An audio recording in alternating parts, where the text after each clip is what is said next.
Amir Temur, Bibi xonim masjidini qurgan me'morni malikani o'pgani uchun qatl qildirgan deyishadi. Ammo bu yolg'on. Asl qonli fojia butunlay boshqacha edi.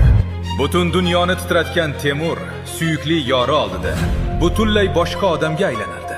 Uning qalbida faqat bitta ayol, Saroy mulk xonim hukmron edi. Fotihlar o'z nomiga minoralar quradi.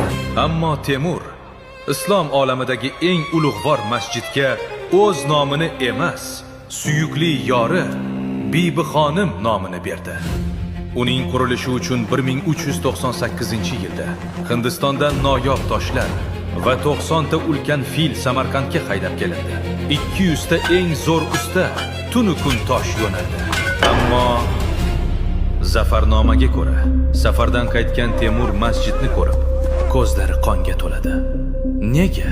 Chunki masjid peshtig'i ro'parada malikaning onasi qurdirgan madrasadan pastroq edi.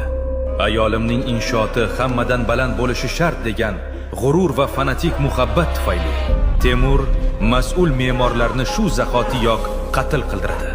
Ayoli uchun fillarni o'yinchoqdek yetaklagan mag'lubiyat bilmas Amir Temur yoshligida eng sharmandali mag'lubiyatni alam bilan tatib ko'rganini bilarmidingiz? Bitta ham o'q uzilmay, otlar balchiqqa botib qolgan mudhish loy jangi fojiasi. Yengilmas sarkardani tizzalattirgan sir keyingi qismda. O'tkazib yubormaslik uchun hozir